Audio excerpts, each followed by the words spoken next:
Empathy is knowing our own dark Words knowledge. have power. Like Without that connection, you don't have anything. What's the opposite of addiction? Just freedom. Hello, everyone. Welcome to another special episode of Finding Peaks.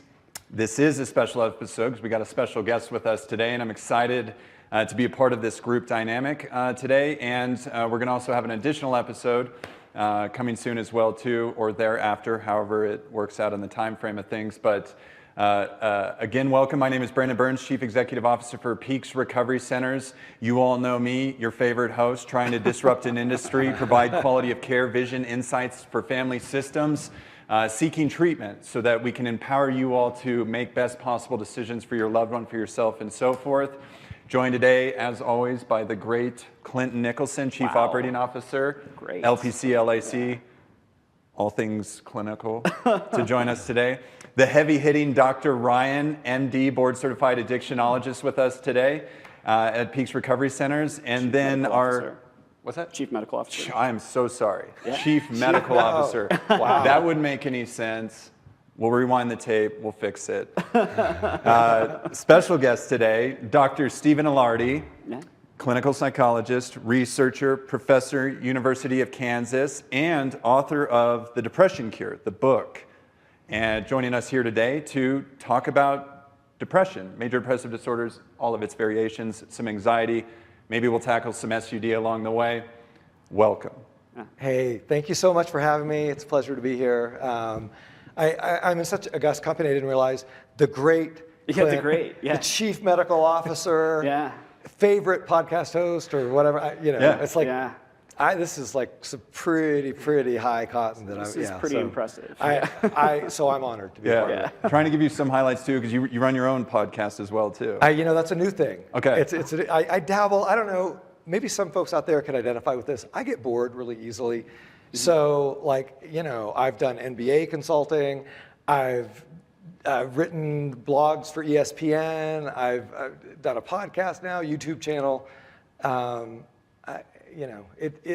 This is new terrain for me though. So being on camera, it's like, not nervous at all. Well, now you know you can come on and say you are the greatest host and mean it when you say it and just really give yourself all the credit. I'm taking notes. They're mental notes right now, but absolutely the greatest host. The viewers at home are like, I think he is the best host. That's going to be in my bag. So thank you for being here. Excited about this group and this bunch that we have to really talk about major depressive disorder, the symptomology of it and so forth, and the potential for the cure for it, and, the remission of symptoms and so forth. And as the viewers know, we've done some episodes with, for example, Dr. Ashley Johnson, DO psychiatrist with Colorado Recovery Services here in town, doing TMS services and a lot of great psychiatric work. And the reason for highlighting that is because in those episodes we talked about medication, the benefits of it, also its limitations, and the excitement around new opportunities like TMS. And sitting here with Dr. Ilardi and certainly Dr. Ryan Johnson here, we want to, I think, reintroduce that as a topic and highlight it through a different lens and have a really good conversation about it, the pros of it, the cons of it in that regard. And a little bit more of a backdrop, and we were talking about this earlier as well too, when you go to each and every single addiction treatment center's website, it says we treat dual diagnosis. We can treat this thing called major depressive disorder. And generally out of that, I think it's something like, here's depression, and 6 months ago, the pot smoking was taking place, or the drug use and so forth. And somehow our industry keeps trying to make it about this thing over here. And I think what that's led to from an industry standard is limitations about how we treat major depression. So certainly here at Peaks, we're trying to, work alongside, individuals like you to really advance new insights, education, and ultimately see as an outcome a reduction in symptoms around major depressive disorder and do more than just med management. Certainly meds are important, but you have a great deal of analogies and insights into this, so I'm just going to let you fire away, and then we're just going to wrap around and talk about it with you. Okay, well thanks. So the first thing I want to say is somebody earlier this morning when I was getting to know the staff at Peaks mentioned, the common thread that runs through everything that takes place at Peaks is you're dealing first and foremost with human suffering. whether or not somebody is battling clinical depression, whether they're battling a substance use disorder, whether they're battling associated anxiety or any of the other so-called dual diagnoses, they're suffering. And there's a through line that really connects substance use disorders and depression, and that is reduced activity in the brain's reward circuits. And probably a lot of the audience have heard of brain chemical dopamine, which is the go-to signaling molecule in those reward circuits. When we're depressed, there's a syndrome that goes along with it. Our fancy word, we got a fancy word, you ready? You know it. Yeah. The audience may not. Anhedonia, from the Latin, no hedonic, no pleasure, right? The dopamine-based reward circuits in clinical depression don't fire, so the person now doesn't enjoy their normal activities the way they used to. They don't have sex drive anymore. They don't enjoy food anymore. And the person who is battling substance use disorder, when they stop using, what we typically find is their dopamine reward circuits are very blunted. They've been kind of kicked into artificially high modes of activity with whatever they were using. And now they're in this state, maybe they've gotten through withdrawal, but they're in recovery and they often have a lot of craving and their reward circuits are throbbing in anticipation, like what is out there for me?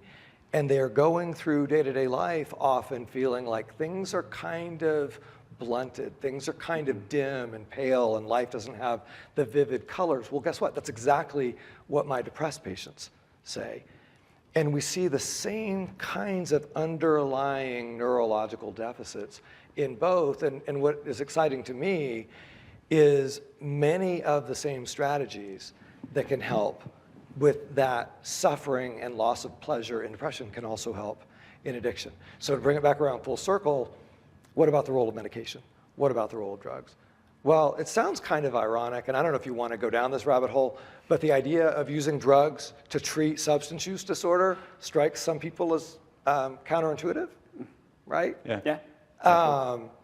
And yet, there's a really compelling rationale for it in all kinds of ways, and we can talk about that in a bit, but one of the things the drugs can do is to help those reward circuits that have been kind of fried in the grip of addiction, in the grip of substance use disorder, to help them normalize more quickly so the person can enjoy the things, respond to the rewards that we're supposed to, rather than this artificial sort of reward.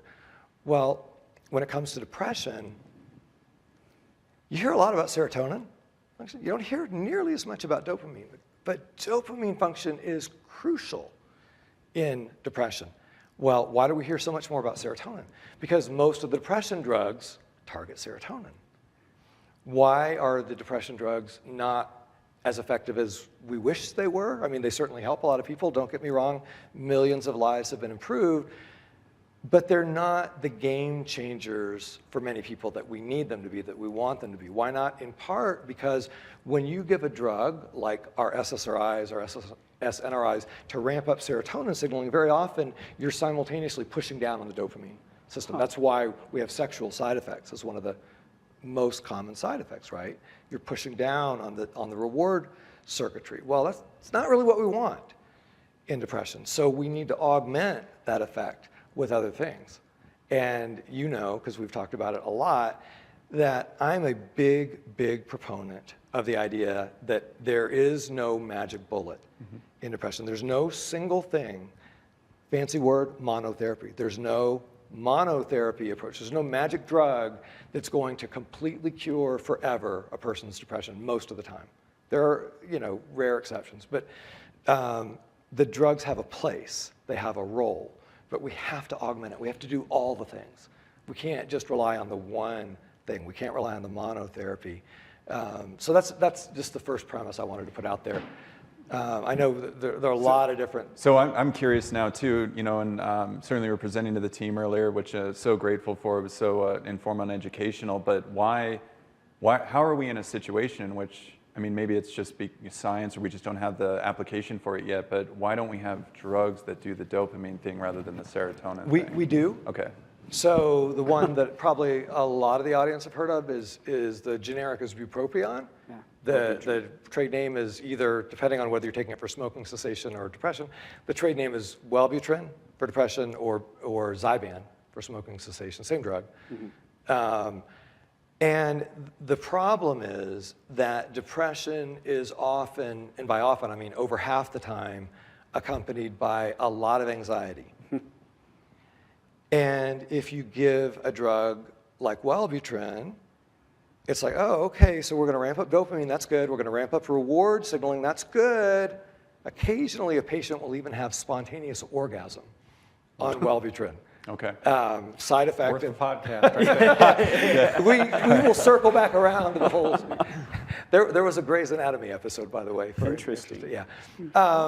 So it's no joke. It can ramp up reward signaling, but it can also ramp up anxiety. Okay. Because the circuits are kind of cross-wired a little bit, which it's a long story we don't have to go into. But so, well, what else can we use? Well, stimulants, right? Mm-hmm. ADHD meds like Adderall, like methylphenidate, Ritalin, like Vyvanse.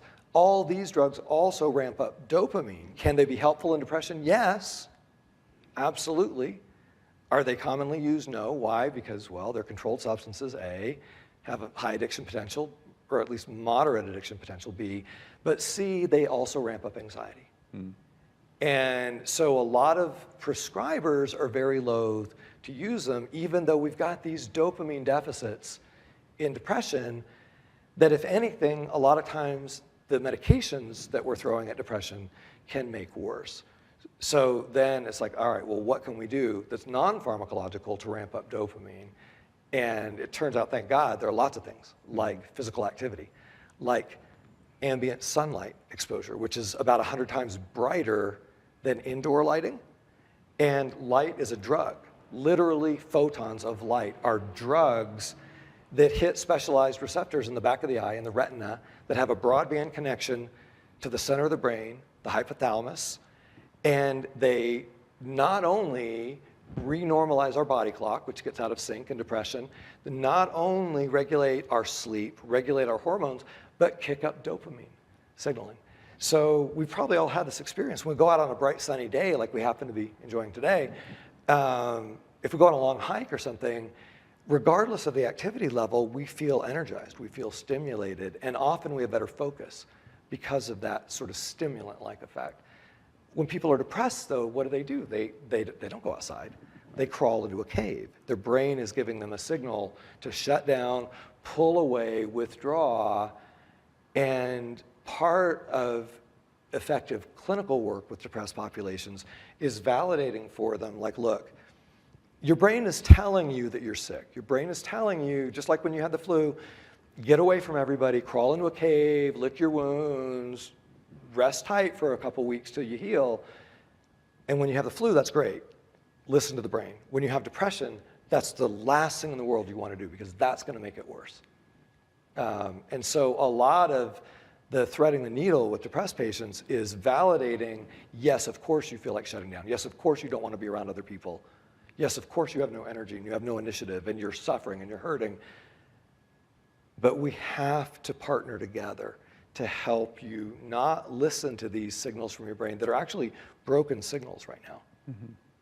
And if we can pull off that particular clinical trick, then we're actually ramping up dopamine signaling. And that's the part that I think so many people don't get. They're like, well, wait a minute. If we have a brain chemistry problem, the only possible way to fix it is to throw drugs at it or to put some powerful magnets on the brain and call it TMS or do electroshock therapy or something very somatic.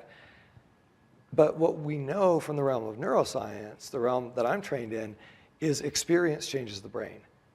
And activity changes the brain. And the food we eat changes the brain. And our ambient light exposure changes the brain. So all the things we think of as like, oh, my grandma could have told me to go get some fresh air. My grandma could have told me, oh, go get some sun. Oh, be active. But grandma didn't know that this is like powerful psychoactive sort of intervention. Mm-hmm. Yeah.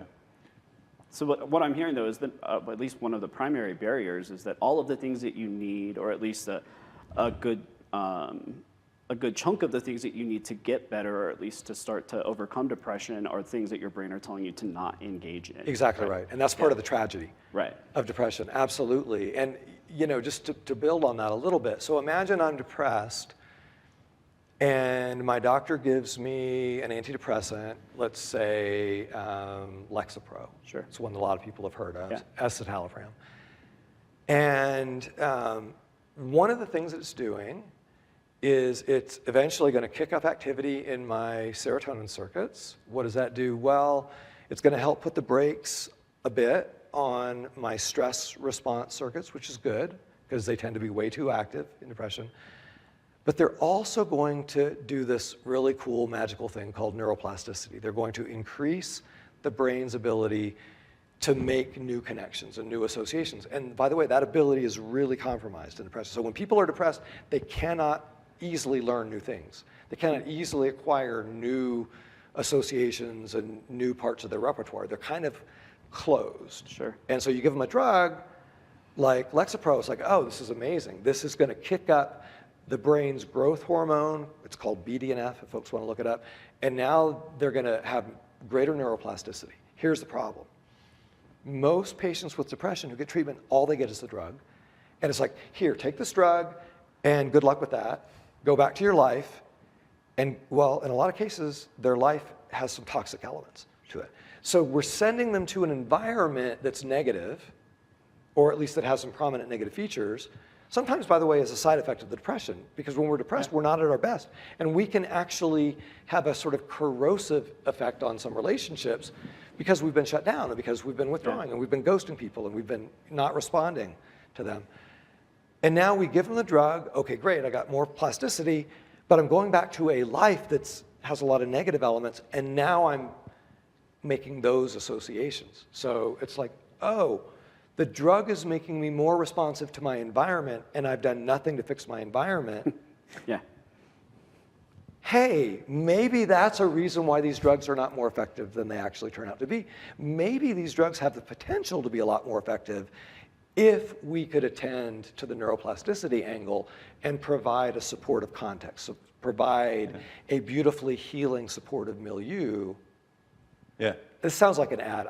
I love it, really and does. I'm thinking Yeah, about keep going. you know, for the viewers out there that can't see, you know, your slides and your presentation, right? I'm thinking of the pie chart, right, where roughly 77% of the time they're just getting that, you know, monotherapeutic approach through medications. Most patients with depression, if they get treatment, all they're getting is meds. Yeah. All they're getting is meds. That is wild. When it's such a complex issue, as we'll get into certainly here around your web analogy and so forth. And then I think out of that as well too, it's somewhere, you know, 4.8 to 5.6%, somewhere in there just receive psychotherapy alone. And then 18% roughly of the population receives both psychotherapy and medication as a management. At the same time, in lieu of that pie chart and that incredible data, right, we have more depression, anxiety, and so forth than ever before. And then we have these medications, and no wonder we're arriving at sort of a frustration here in American culture. There's such a belief in the med-only sort of approach, yet it's not really resolving the problem. And it's kind of like, you know, for me, I want to shake the tree of American culture and say, let's wake up to this, and let's put all these other benefits, like you were talking about, the light and all of these natural things, and also how through psychotherapy, maybe it's a residential program, maybe it's ambulatory. You know, you were saying something wonderful earlier as well too. Like, how can we be, you know, the frontal lobe? How can we do that for you as you get well in the process? Yeah. Should we unpack that a little bit? Yes, please. That's like page 9, 15, 100. It's all over the book. So, yeah, please unpack it. Okay. So, depression hits so many different circuits in the brain and takes them offline, or just compromises them so they don't work as well. And one of the most important to me is this set of circuits in the frontal cortex, and they lateralize to the left. So it's really cool. People are always fascinated by left brain, right brain, and a lot of the popular ideas about what that is are off base. But to put it gently, one of the ways that lateralization matters is the left frontal cortex has circuits that help us go after the things that we want and initiate sort of pull the trigger, if I can I use that metaphor? I guess? I'm in Colorado with that. Pull the trigger on the things we want to do. So if I'm sitting on the couch, if I'm sitting on a couch and I'm like, oh, I should get up, and it would help me to get up and go for a brisk walk outside and maybe walk the dog, whatever. If I'm depressed, my left frontal cortex takes that impulse and it's like flatline. Like, oh, I should do that. I got nothing. It's like I've fallen and I can't get up. It's like I'm sitting and I can't. And what our depressed patients tell us all the time is I know the things that will help me and I can't make myself do them. Yeah. When I started crafting the therapeutic lifestyle change program for depression, what several colleagues told me is, yes, we see the research, we see the science, we see the evidence, we know these things will help, but they're all the things people can't do when they're depressed. Right. And my gentle pushback was, friendly amendment, these are things they cannot initiate often when they're depressed. But if they have someone to partner with them, to provide them that spark of initiative that their left frontal cortex is not giving, then they can do them. So let's take exercise, for example. So what is the antidepressant dose of exercise? Luckily, it's very low. The most robustly established antidepressant, what do I mean by antidepressant? As effective as the average drug for the average patient, 30 minutes of brisk aerobic walking 3 times a week. I'll say it again because it's low. 30 minutes of brisk aerobic walking 3 times a week.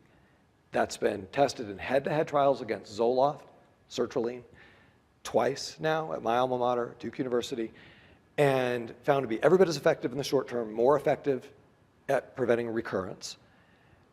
And it's super low dose. But patients with depression usually have trouble making themselves do it. So what do? We partner with them. We say, would you let us play the role of your left frontal cortex? Would you let us schedule the exercise with you or with your trainer? Would you let us then give you a little prompt, a little tickler, a little reminder? What do you call it, tickler? That's fine. I think that works. Yeah. Tickler? I don't know. I'm looking at the millennial in the room. It's like, all right. No. I'm in between. Is there a cooler word? I'm on the latter end of the millennial spectrum, right? Brandon, so you've got to have a cooler word. Yeah. I don't. Oh, yeah. I don't have a cooler word than tickler. Yeah. Okay, tickler. I'm a Gen Xer, so I got nothing. Yeah, me too. Yeah, exactly. And I got likewise nothing. Okay. So a little tickler. A half hour before the workout, like, hey, we just a little reminder. We're Mrs. Jones. We're going to be meeting in a half hour, and it's like, oh, now the trainer is playing the role of the left frontal cortex, giving that signal, that spark, that the depressed person's not getting on their own.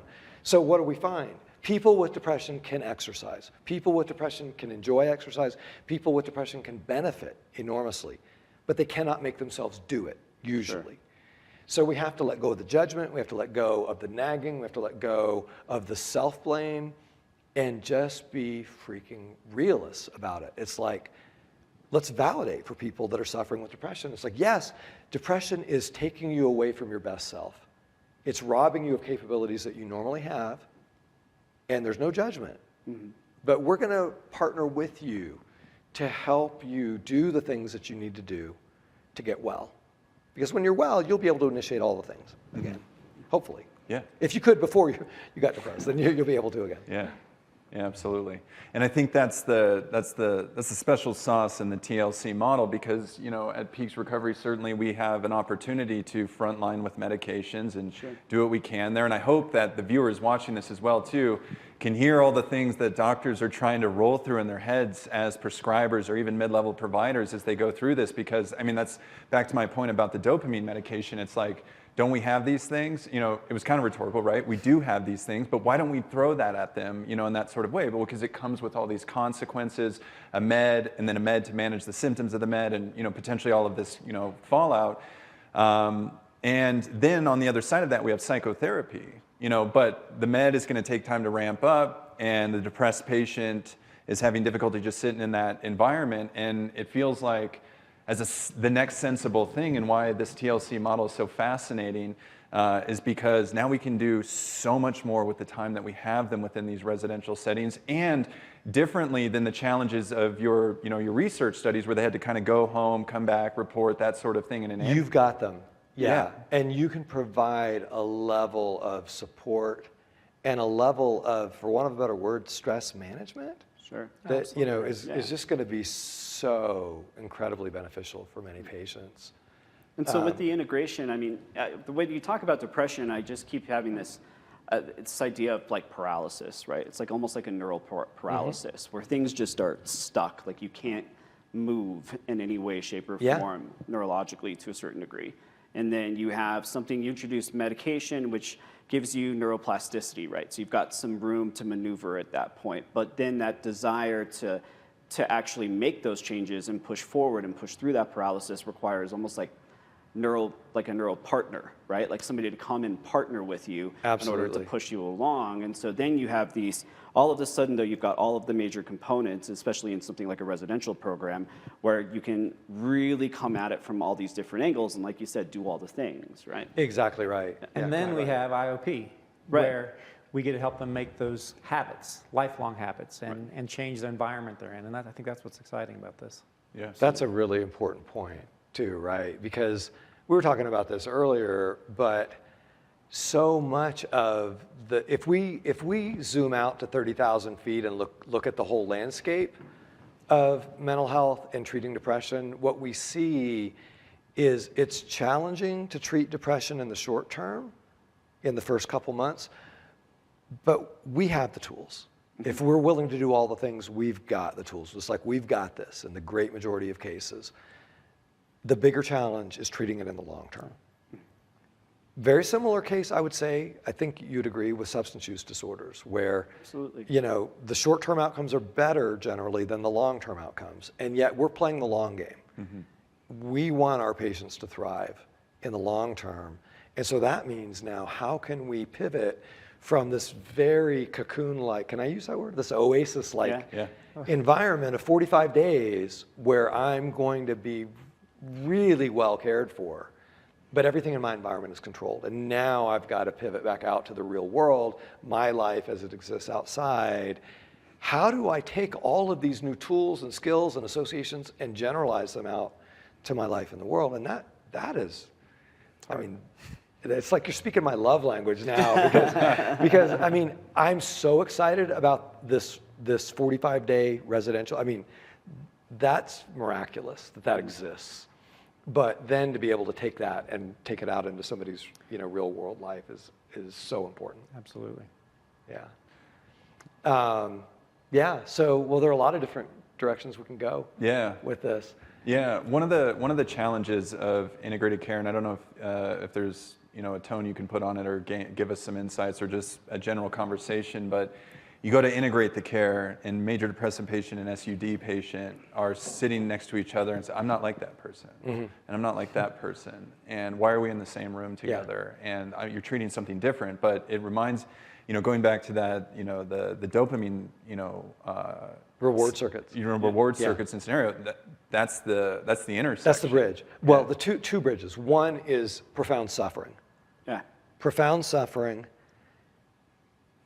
And I don't know if you all find this, but I find that when people are suffering, a lot of the superfluous things in life get stripped away, and people get very real. Because it's like, I mean, like I worked for 3 months on a brain tumor clinic with patients that, for the most part, had about a year to live. And it was the most existentially profound experience professionally of my life, because people just get most people, not everyone, but most people just get very dialed in to what's important and what's not. And I feel like a lot of SUD patients get that way. I mean, they've been to the brink, a lot of them, right? They've been to the brink. A lot of depressed patients have been suicidal. They've been to the brink. Some of them have made attempts. Some of them have made serious attempts. And then, now they're at this moment where they're like, I can't take much more of this. I need some relief. And they're coming to you, and they're desperate. And your SUD patients are coming to you, and they're desperate. So they're experiencing the suffering, and they have compromised reward circuits. And, for those who want to take the deep dive, there's a dopamine receptor subtype that helps coordinate activity in these circuits. Are called D2 receptors. And long story short, people with SUD have low levels of D2 receptors, so their reward circuits don't work correctly. They don't get high on life, but they get way, way, way too much reward from substances of abuse. People with depression, also low D2 receptors, also wonky reward circuitry. So they're kindred. Yeah. And by the way, there's a lot of overlap, because a lot of people with depression self-medicate. And a lot of addicts become depressed. And a lot of those who are not addicts, but just SUD, abuse folks get depressed. So.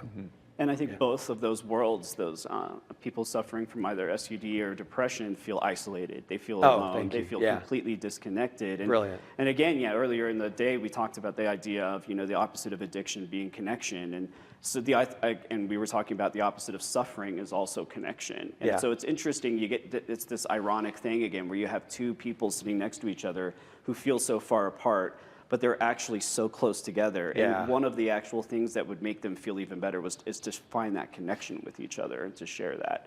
So it's just this kind of, I don't know, I think that we live in a world of irony a lot of times in what we do. There's so many levels of irony that we are dealing with, and it's just really interesting to hear him point it out that way and sort of have a different angle and a different lens to look at it through. That's a great connection. I love that. Yeah, just this idea that whether somebody's SUD or depressed, they're experiencing the sense of alienation. Absolutely. Right? The sense of isolation and often just profound disconnection. Yeah. Often also, I hadn't thought about this, but profound self-loathing.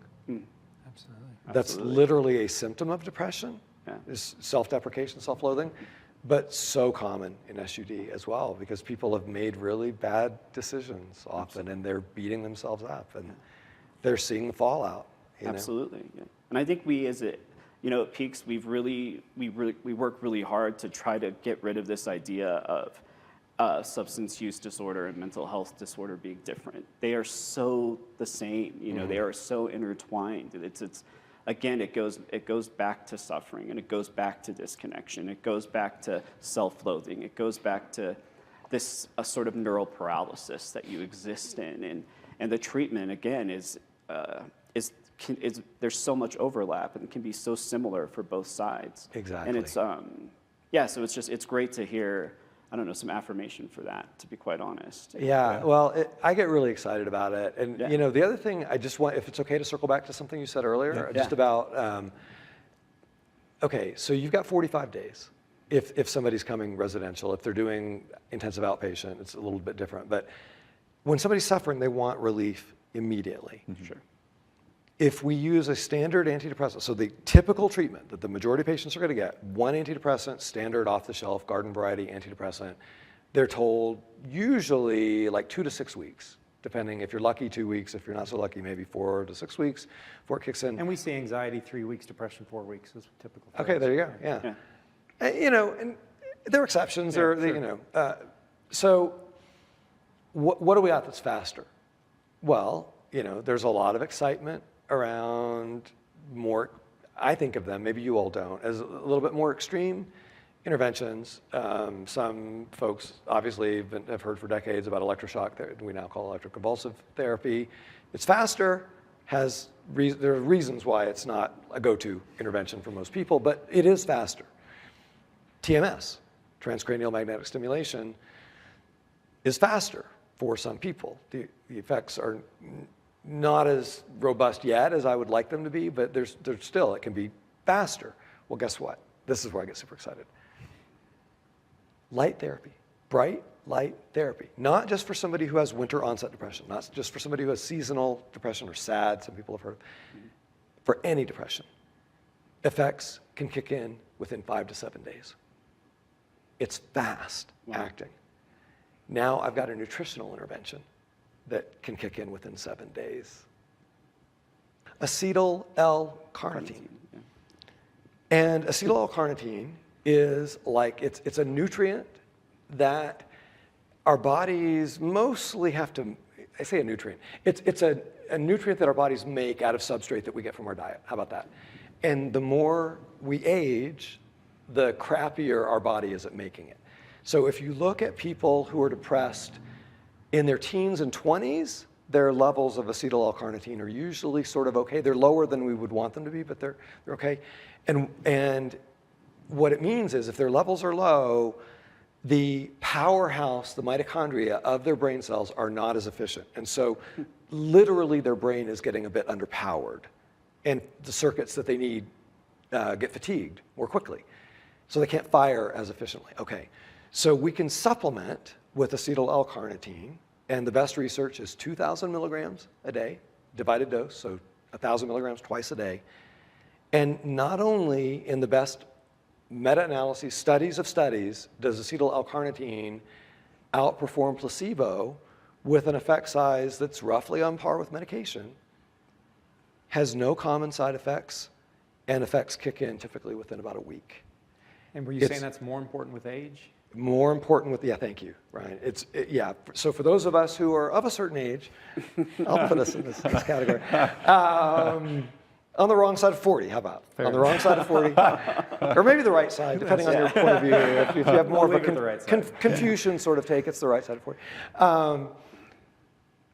There's some really nice signal in the research that says that middle-aged and older depressed individuals really respond. Great.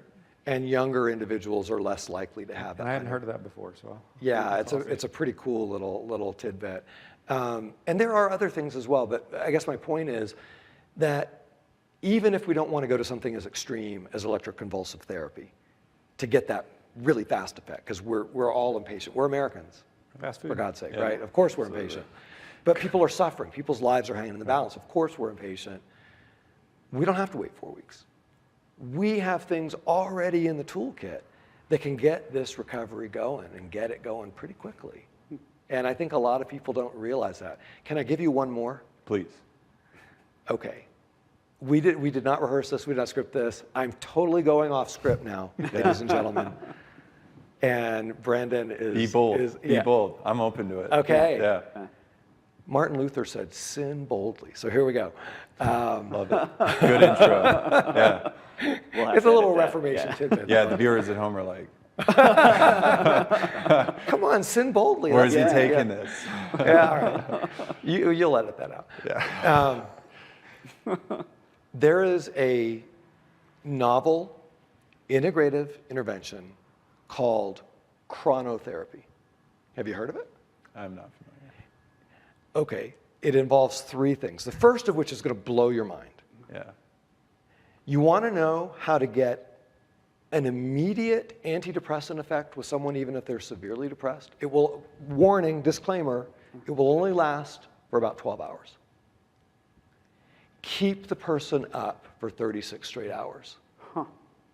I kid you not. Acute sleep deprivation, 36 hours of continuous wakefulness, has a profound acute antidepressant effect. Why do we not use it, aside from the obvious? People don't like staying up 36 hours. Because as soon as the person goes to sleep, when they wake up the next day, they're right back where they started. There's zero enduring effect.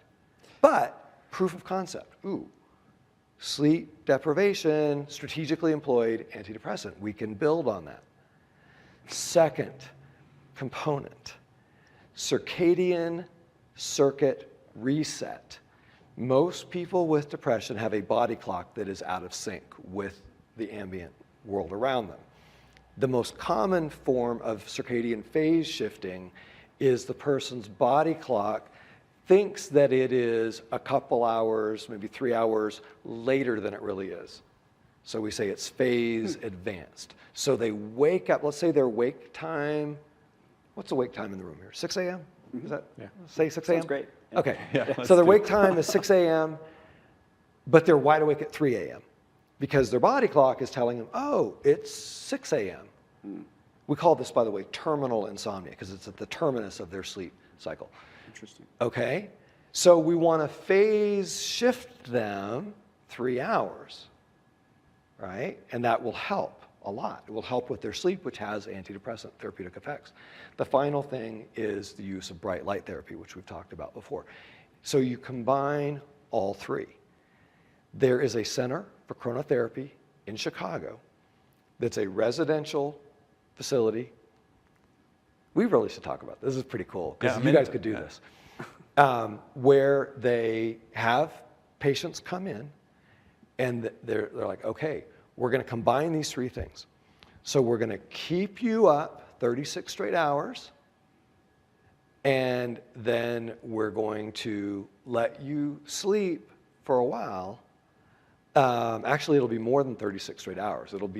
We're basically going to shift their body clock about 4 hours every day until we've run all the way through the clock. If you do the math in your head, it's like 5 or 6 days. And we're going to hit them with a massive dose of therapeutic bright light as soon as they wake up to give a signal of circadian reset, to be like, okay, hey, you know what? It's now 8 a.m., but your brain thinks it's noon. Hey, it's now noon or 8 a.m., but your brain thinks it's 4 in the afternoon. And then the next day, 8 in the evening. And after a week, you've run the entire cycle. You're back around where you started, and you can get them entrained perfectly to the world around them. You get the acute benefit of sleep deprivation. It doesn't go away because you're continually keeping the brain off balance, and you have the antidepressant effect of the bright light. And they can now connect with people because they're up at the same times as others. Exactly. Yeah, and at the Center for Chronotherapy in Chicago, they try to use the milieu of it, right? So they have like activities for folks when it's 4 in the morning and they're all up, and they shine pretty bright light out in the patient day room where they're all hanging out. So it's a very fast acting, very powerful. Oh, by the way, it's been used in bipolar depression. And patients with bipolar are exquisitely sensitive to light, exquisitely sensitive to changes in circadian rhythm, exquisitely sensitive to sleep deprivation. And it has a roughly 50% acute response rate in bipolar depression in a week, which is far higher than any current therapeutic medication that we have for bipolar depression. So there's all kinds of really cool, exciting potentials, I would say. And not to veer off script here, but on the manic side of bipolar disorders too, wasn't there a light benefit or an anti-light benefit? Yeah, thank you. So bipolar patients, I don't know if you guys have ever experimented with this, but bipolar patients, exquisitely sensitive to light and very sensitive to time change, going on and off of daylight savings time can often be a trigger for depression or mania. But it's recently been discovered that when a patient with bipolar is manic or mixed, where they're sort of simultaneously manic and some depressive symptoms, if you use polarized wraparound goggles or lenses, polarized in the sense that they're that deep amber, kind of like if folks know the rock star Bono of U2, he has glaucoma. And has to filter out that light for medical reasons. It's the same basic principle. Patients with mania who filter out, probably most people know about blocking blue light, like at night, blue light is very stimulating. Patients with mania where they block out blue light 24/7 and then stay out of direct sunlight, it has enormous potential to break a manic episode and can be used in tandem with anti-manic medication to potentiate the effect, to quicken the effect, to speed it up, to make it more robust. And in some cases, I'm not recommending this at all, but in some cases it's been used without medication for patients. As you probably know, sometimes when patients are manic, they do everything against medical advice because they have impaired judgment, and they will not take the med. But sometimes they will agree to wear the cool Bono glasses, right? It sounds like a fantastic alternative. So I feel like we're just scratching the tip of the iceberg on leveraging the neurological power of lifestyle-based intervention. These things are like drugs in their effects on the brain. Absolutely. Yeah. Powerful stuff. So Dr. Ryan, you got the challenging job. We got to keep him up for 36 hours. You get hazardous duty pay for that, though, right? I love the idea. I think we need a little more robust nursing staff to pull that. Yeah, you'd have to definitely make some new hires for sure. No, but I'm curious, Dr. Red. I mean, as somebody who you live in the trenches with this, right? And I've seen, being in rounds with you and with working with the clinical team, the medical team, even our residential team, and seeing people struggle and really trying to get a hold on what is going to be the best approach to help stabilize them, to help keep them engaged, to help. I mean, we're not even at symptom reduction yet at that point, right? But listening to this and listening to this sort of approach, and which does feel integrative, it actually has a genuinely holistic feel to it. I'm just curious what your response is.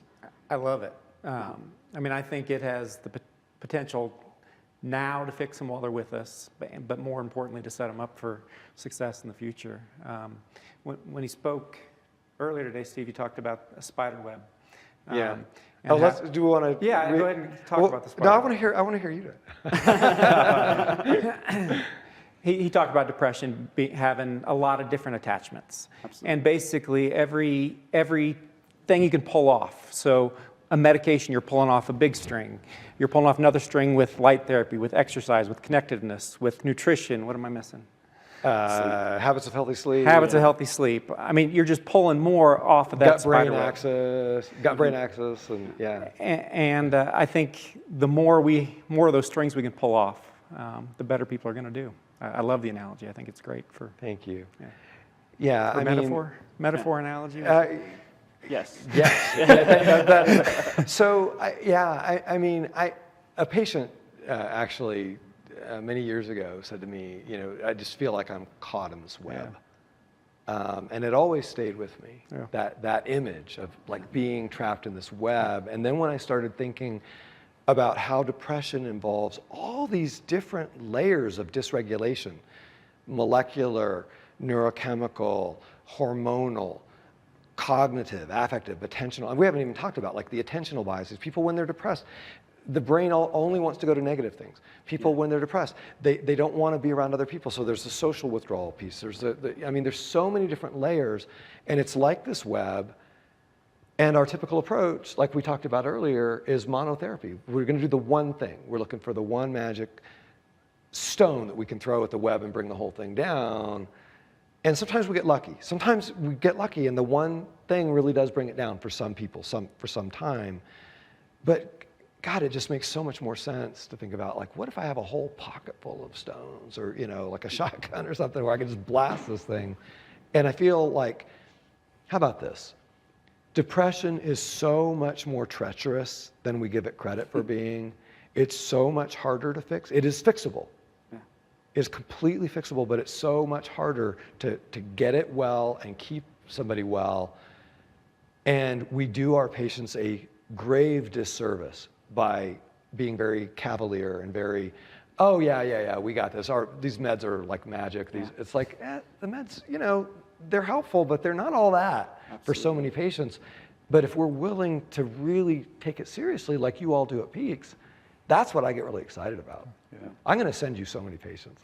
Yeah, love it. Also, would love to figure out a path forward to, we have a setting in which, it's a little bit different than the ambulatory style of setting in which we could approach, maybe a project of research or something around it to really ignite this and locate its value proposition, because this is exciting stuff. And I don't want to insist that we're the only treatment center thinking of this in America, but I think our industry is sort of missing this opportunity to really bring in all of these things at the same time. But to do that, we have to responsibly think about integration of care. Absolutely. We cannot just talk about drugs in these settings. That's a really visionary, a genuinely visionary sort of approach. Because, I mean, here's what I'm thinking, and maybe you all tell me if I'm too naive about this, because you know the biz way better than I do.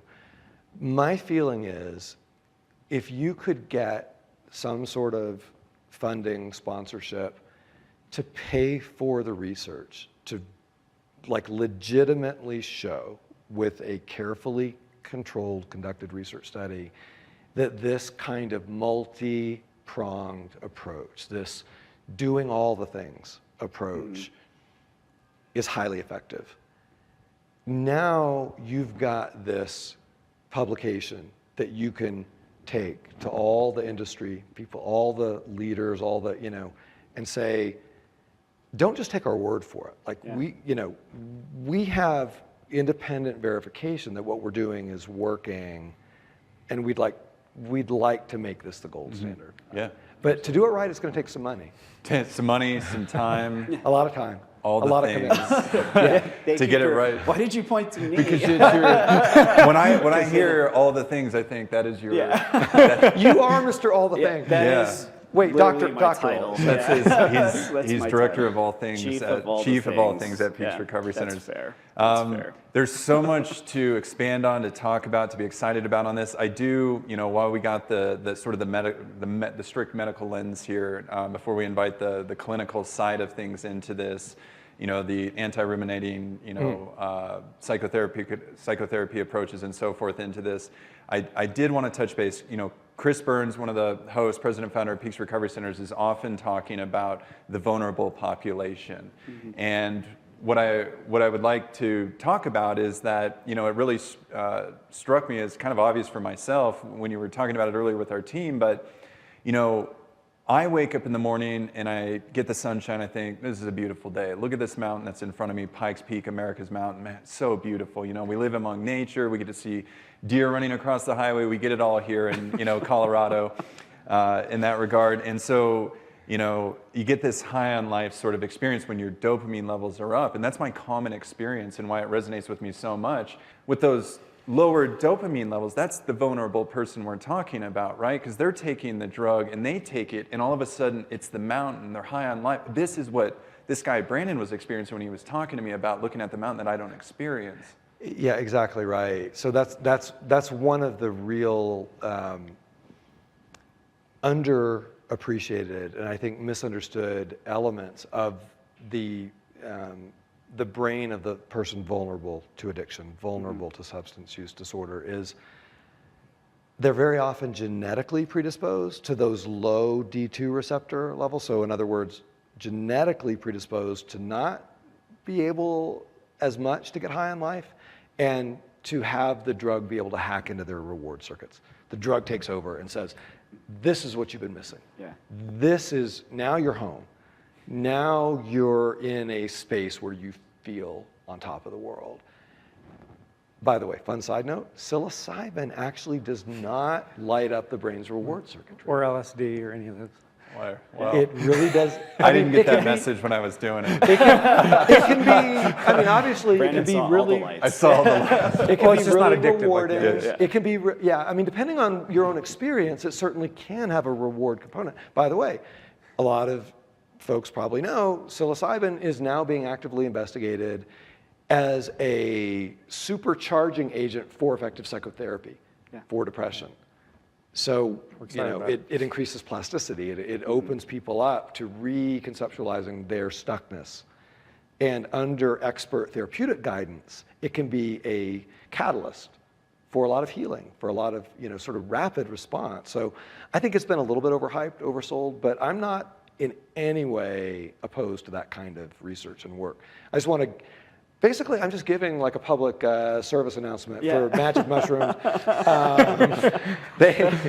They are being actively investigated at some of the leading research centers in the world as a legitimate psychiatric agent. But they're not a drug of addiction typically. But like alcohol, how about? There's a very common drug of addiction.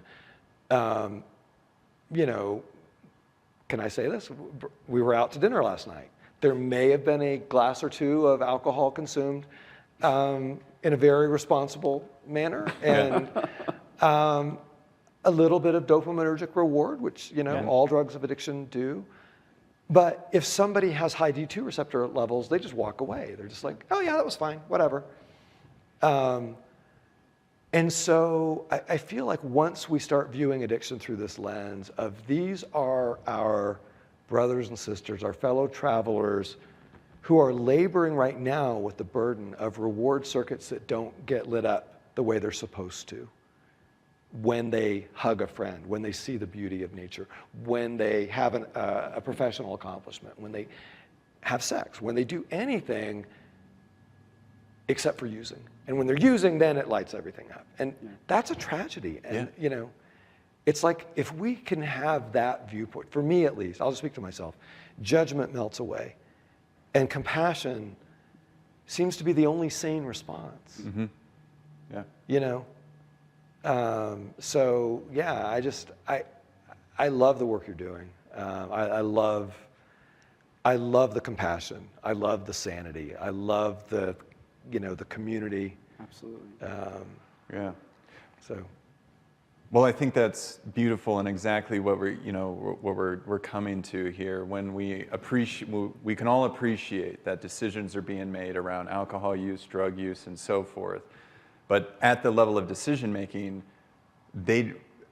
those who suffer from addiction don't know that that is the underlying thing within their being, right? That's going to get ignited, and that experience is going to happen, making them most vulnerable or susceptible to, gosh, I want to do that one more time just because that felt really right in that moment, and displace this moral, personal responsibility conundrum thing we find ourselves stuck in, I think, as a society, to say, well, they chose.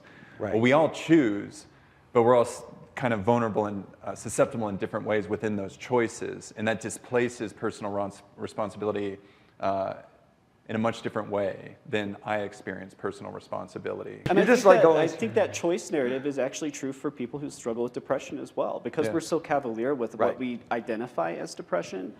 There is this idea, well, then just stop being depressed. Like go do stuff to make yourself feel better. Just snap out of it. Just absolutely. Do the things that it's like stop doing the drugs, snap out of stop being so sad all the time. Watch a funny movie. It's all of these very simplistic, very misinformed kind of perceptions that we have that are ingrained culturally and have turned what are really debilitating illnesses into taboos. Absolutely. And one of the really interesting things that happens when somebody's recovering from addiction is it takes a while, and by a while I mean like 3 to 12 months for their reward circuits to start getting normal again. Near normal. Near normal. Yeah. More normal. Normal enough to get them past the craving and once they can push through with massive support and compassion and acceptance to get to a place of sustained recovery, their D2 receptors start to normalize. Their reward circuit starts to normalize. They start to regain the ability to get high on life. Why? Because substance use actually changes the brain and pushes those D2 receptors down. Substance use actually makes the reward circuits more blunted. And sobriety, extended through time, allows the reward circuits to normalize and heal. Experience changes the brain, and that's a profound sort of thought. Yes, we may be born genetically more vulnerable, less vulnerable, but guess what? I've known lots of people who were born genetically not vulnerable to addiction, never had a problem until they were prescribed an opiate, prescribed a benzodiazepine like Xanax. By the way, benzodiazepine is the #1 most prescribed class of psychiatric meds in the US.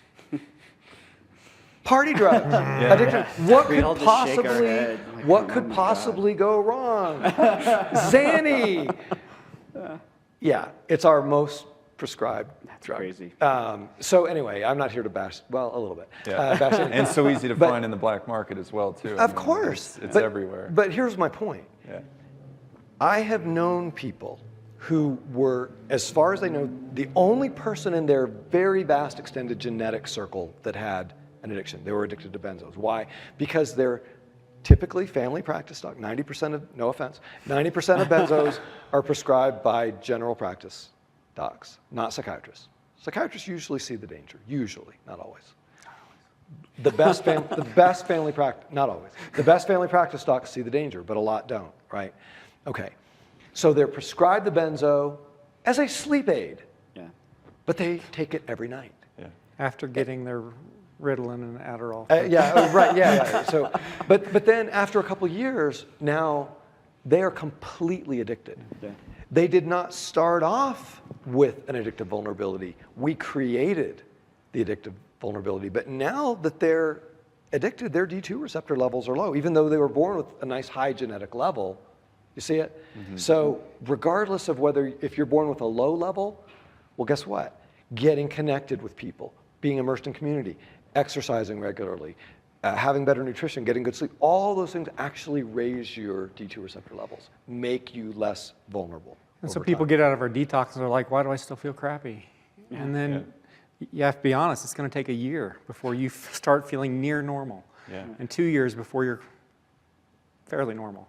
And well, Dr. Ryan, every addiction treatment center website says we can fix this, we can support this. And I think that, to your point, and the reason I'm highlighting that, because I'm vulnerable to it, we want to be able in a position to help people, and our website says something similar. I think we want to have more transparent, honest discussions about what this is going to take from mental health primary to SUD primary, a dual diagnosis of maybe both categories in that regard, that we're dealing with something quite complex, and it's not taboo. We don't shake it and it goes away.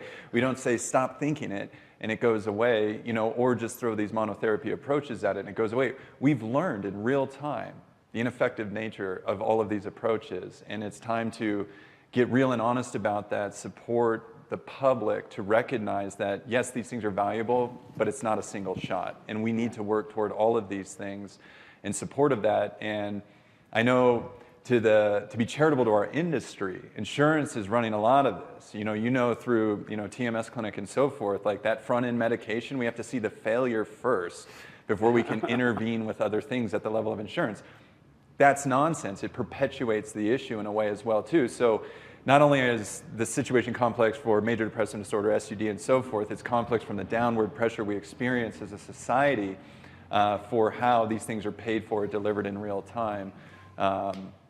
That tangent, I suppose, for another day, but just wanted to highlight that from what you were stating. Yeah, I mean, I think if you need help, come to Peaks. I think we do cutting-edge medications. I think we have top-notch curriculum, top-notch therapists, and we're going to start integrating more holistic effects that are going to set people up for the future. I think that's the next step for us.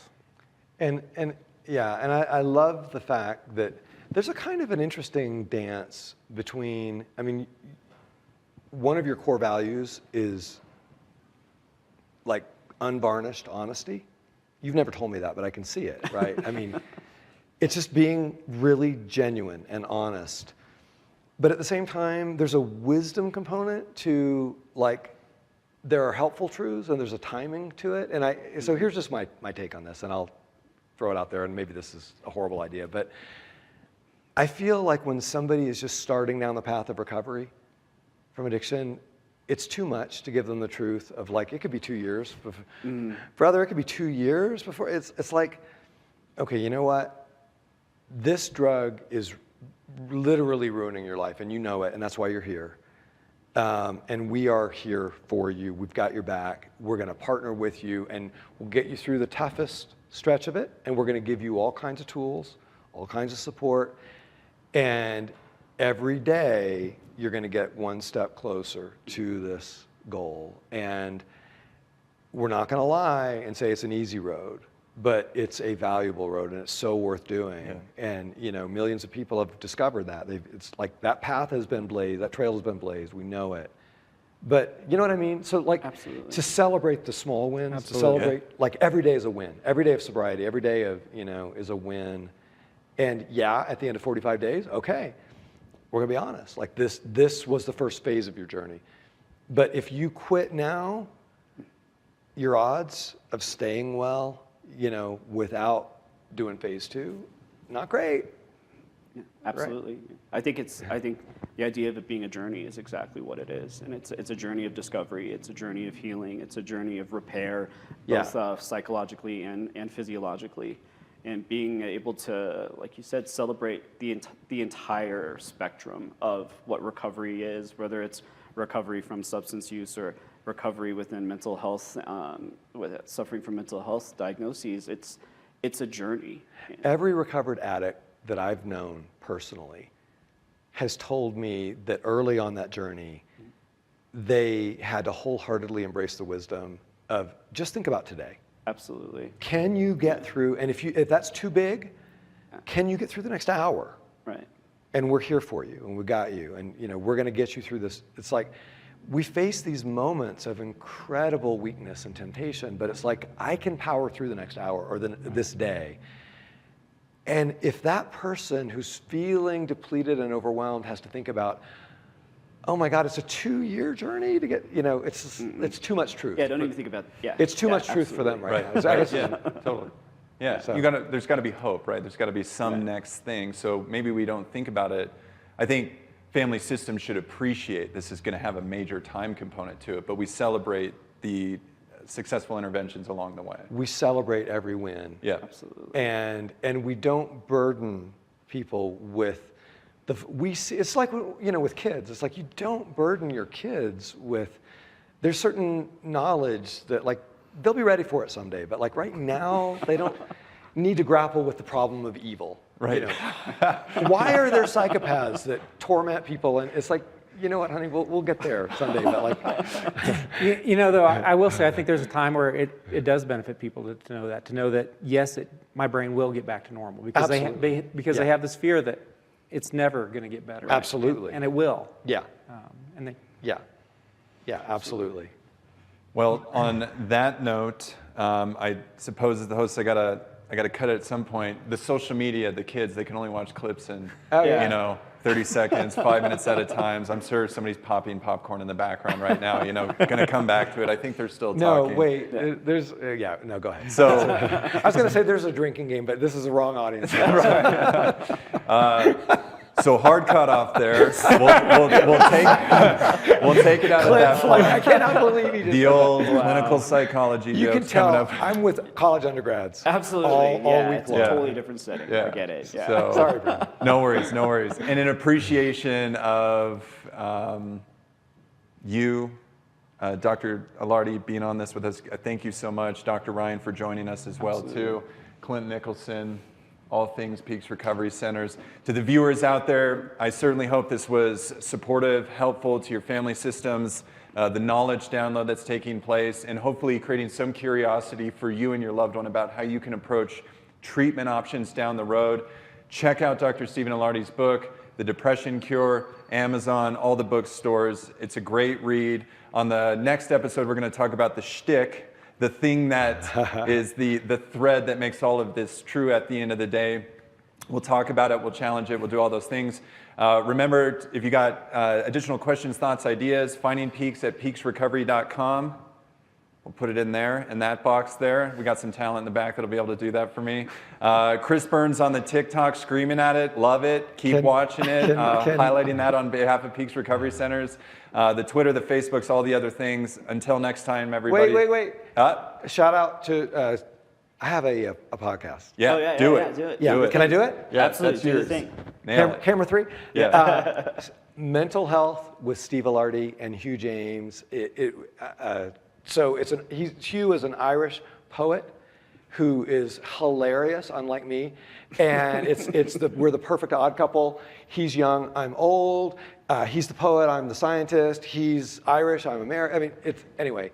We tackle really, really deep, dark, tough mental health, mental illness issues with a kind of a light touch, and yet at the same time really honoring the experience of those that are suffering different forms of mental illness. So look for it if you're in a podcast. We also are doing a YouTube thing. So Very cool. Yeah, you have me at Irish poet, so I'm good. No, Yeah.